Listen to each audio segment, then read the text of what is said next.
जय श्री गणेशा। तो आज बुधवार के दिन सुनिए भगवान गणेश की व्रत कथाएं। एक बार बचपन में भगवान गणेश भक्तों की परीक्षा लेने के लिए अपनी छोटी सी मुट्ठी में चावल और एक चम्मच में दूध लेकर पृथ्वी पर आ गए। भगवान धरती पर जिससे भी मिले उसे इस थोड़ी सी सामग्री से खीर बनाने को कहने लगे, लेकिन ज़्यादातर लोगों ने उनका मजाक उड़ाया और उनकी बात पर ध्यान नहीं दिया। तभी गणेश जी एक गरीब बुढ़िया के पास पहुँचे और खीर बनाने का अनुरोध करने लगे। बुढ़िया का छोटे बालक गणेश पर दया आ गई और खीर बनाने के लिए मान गई। उसने अपने घर में एक भगोना चूल्हे पर चढ़ाया तो गणेश जी ने कहा कि माई, घर का सबसे बड़ा बर्तन चूल्हे पर रखो। बुढ़िया ने बच्चे का दिल ना दुखाने की बात सोची और घर का सबसे बड़ा भगोना चूल्हे पर चढ़ा दिया। फिर बुढ़िया ने गणेश के हाथों से सामग्री लेकर उस भगोने में डाल दी ताकि गणेश जी को बुरा ना लगे, और वह घर के अंदर चली गई ताकि बहुत सा दूध और चावल ला सके। भी भगवान गणपति की माया से चमत्कार हुआ और पूरा भगोना खीर से भर गया। जब तक बुढ़िया बाहर लौटी, गणेश जी वहाँ से जा चुके थे। इस बीच बुढ़िया के पोते और पोती आए तो उन्हें भूख लगी। बुढ़िया ने उन्हें भगोने में से खीर खिला दी। खीर पड़ोसन को भी दे दी और उसकी बहू बेटे ने भी खीर खाई। इसके बाद जब बुढ़िया को भूख लगी तो वो भी खीर खाने लगी, लेकिन खाने से पहले उसने भगवान को पुकारा और बोली, आजा रे गणेशा, खीर खा ले। तभी गणेश जी वहाँ पहुँचे और बोले, जब आपके पोते पोती पड़ोसन और बहू खीर खा रहे थे, उन्हें देखकर मेरा पेट भर गया। गणेश जी के दर्शन पाकर बुढ़िया धन्य हो गई और बप्पा की इच्छा अनुसार उसने बची हुई खीर सारे नगर में बांट दी।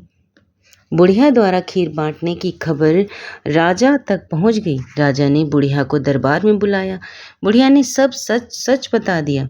राजा ने सच्चाई जानने के बाद बुढ़िया का खीर का भगोना महल में मंगवाया, लेकिन राजा के महल में जैसे ही भगोना खोला गया तो उसमें कीड़े मकोड़े व जहरीले जानवर तैरते नजर आए। राजा ने बर्तन वापस बुढ़िया को दे दिया।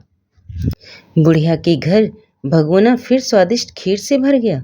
फिर बुढ़िया ने फिर गणेश जी से पूछा कि बची हुई खीर का क्या करें, तो गणेश जी ने कहा, उसे झोपड़ी के कोने में गाड़ दो। बुढ़िया ने रात में खीर कोने में गड्ढा करने के बाद गाड़ दी, लेकिन भगवान की माया से सुबह एक चावल का दाना हीरे जवाहरात में बदल गया, और इस तरह भगवान गणेश ने अपने भक्तों के कष्ट का निवारण किया। और अब सुनिए एक अन्य कथा। एक अंधी बुढ़िया थी जिसका एक लड़का और बहू थी। वह बहुत गरीब थी। वह अंधी बुढ़िया माई नित्य प्रतिदिन गणेश जी की पूजा किया करती थी। माई की पूजा से प्रसन्न होकर एक दिन गणेश जी भगवान साक्षात सन्मुख आकर बैठ गए और बोले कि बुढ़िया माई तो प्रतिदिन निस्वार्थ भाव से मेरी पूजा करती है, तो जो चाहे सो मांग ले। बुढ़िया माई बोली, हे विघ्नहर्ता गणेश जी भगवान, मुझे तो मांगना नहीं आता, सो क्या मांगूं। तब गणेश जी भगवान बोले कि माई, मैं कल आऊँगा, तुम अपने बहू बेटी से पूछकर मांग लेना। तब बुढ़िया ने अपने बेटे बहू से पूछा तो बेटा बोला कि माँ धन मांग ले, और बहू ने कहा कि माँ पोता मांग लो। तब बुढ़िया ने सोचा कि बेटा बहू तो अपने अपने मतलब की बातें कर रहे हैं। तब उस बुढ़िया ने पड़ोसिन से पूछा तो पड़ोसिन ने कहा कि बुढ़िया माई, तेरी थोड़ी सी जिंदगी बची है, तो क्यों तू मांगे धन और क्यों मांगे पोता, तू केवल अपनी आंखें मांग ले, जिससे तेरा जीवन सुख से व्यतीत हो जाएगा। उस बुढ़िया माई ने बेटे बहू तथा पड़ोसिन की बात सुनकर घर में जाकर सोचा, जिससे बेटा बहू भी खुश हो जाए और मेरा भी भला हो, वह भी मांग लो। जब दूसरे दिन गणेश जी भगवान आए और बोले, बुढ़िया माई मांग ले। गणेश जी भगवान के वचन सुनकर बुढ़िया माई बोली, हे विघ्नहर्ता, अन्न देवो धन देवो, निरोगी काया देवो, अमर सुहाग देवो, दीदा गोढ़ा देवो, सोने के कटोरे में पोते को दूध पीता देखो, अमर सुहाग देवो और समस्त परिवार को सुख देवो, आपके श्री चरणों में मुझे स्थान देवो। बुढ़िया की बात सुनकर गणेश जी बोले, बुढ़िया माँ, तूने तो मुझे ठग लिया और कहती है कि मांगना नहीं आता। जो कुछ तूने मांग लिया है वह सभी तुझे मिलेगा। यूं कहकर गणेश जी भगवान अंतर ध्यान हो गए। हे गणेश जी भगवान, जैसा बुढ़िया माई को दिया वैसे ही सबको देना और सभी पर अपनी कृपा बनाए रखना। सुनने सुनाने वाले सभी भक्तजनों पर भगवान गणेश जी अपना आशीर्वाद बनाए रखें। और अब अगली कहानी। एक सास बहू थी। सास उसकी यह बहू को खाना नहीं देती थी। बहू रोज नदी पर जाती, जाते समय घर से आटा ले जाती और नदी से पानी लाती, आटा गूंथती और पंसारी की दुकान से थोड़ा गुड़ घी खरीद लाती और शमशान की चिता पर रोटी सेकती। रोटी चूर चूर कर घी गुड़ डाल चूरमा बनाती। पास ही मंदिर में विनायक जी की पूजा करके भोग लगाती और फिर खा लेती। ऐसा बहुत दिन तक चलता रहा। विनायक जी को ऐसा देखकर बहुत अचंभा हुआ और उन्होंने अपने मुंह में उंगली रख ली। बहू तो घर आ गई। दूसरे दिन मंदिर के पट खुले तो लोगों ने देखा कि विनायक जी के मुंह में उंगली है और आश्चर्य करने लगे। सब लोग मंदिर में जमा हो गए। वो कहने लगे कि जो कोई विनायक जी के मुंह से उंगली निकलवाएगा उसे इनाम दिया जाएगा। सभी ने अपनी अपनी कोशिश की पर कोई फायदा नहीं हुआ। बहू ने अपनी सास से कहा कि मैं कोशिश करती हूँ। सास बोली, इतने बड़े बड़े कुछ कर नहीं सके तो क्या करेगी? पर बहू ने कहा, मैं विनायक जी के मुंह से उंगली निकलवा दूंगी। गांव वाले मंदिर के आंगन में एकत्रित थे। बहू आई, निज मंदिर में जाकर कपाट बंद कर दिए और विनायक जी से बोली, मैं मेरे घर से आटा लाती, नदी से पानी लाती, पंसारी से गुड़ घी लाती, चिता पर रोटी सेकती, इसमें आपको क्या आपत्ति हुई? आपको मुंह से उंगली हटानी पड़ेगी। विनायक जी ने सोचा, इसने पहले मुझे भोग लगाया और सच्चे मन से मुझे ध्यान किया मेरा, इसकी बात तो माननी पड़े और उंगली हटा ली। बहू ने मंदिर के दरवाजे खोले। लोगों ने देखा विनायक जी के मुंह में उंगली हटी थी। गांव वाले कहने लगे, बहू तू क्या जादू टोना करके आई जिससे विनायक जी ने उंगली हटा ली? बहू ने कहा, मेरी सास मुझे भोजन नहीं देती, तब मैं घर से आटा, नदी में से पानी, पंसारी से घी गुड़ लाकर चिता पर उसे सेकती। पहले विनायक जी को भोग लगाती और फिर खुद उसको खाती। इसलिए विनायक जी को अचंभा हुआ और उन्होंने उंगली मुंह में रख ली। अब उंगली हटा दी। जैसे विनायक जी ने बहू से प्रसन्न होकर उसका मान बढ़ाया, वैसे सभी पर कृपा बनाए रखी। जय विनायक जी महाराज। धार्मिक मान्यताओं के अनुसार भगवान गणेश का पूजन करने से सभी विघ्न बाधाएं समाप्त हो जाती हैं। यदि पूरी श्रद्धा और विश्वास के साथ भगवान गणेश जी की पूजा की जाए तो जीवन की परेशानियों और समस्याओं को समाधान हो जाए। हिंदू धर्म में भगवान गणेश को सभी देवों में प्रथम पूजनीय माना गया है।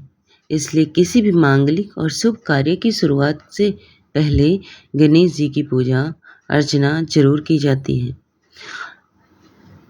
एक समय की बात है, एक भाई बहन एक गांव में रहते थे। बहन का नियम था कि वह जब तक अपने भाई का चेहरा नहीं देख लेती थी तब तक वह भोजन नहीं करती थी और वह हर रोज जल्दी जल्दी उठती और अपने घर का कार्य समाप्त करके अपने भाई को देखने चली आती।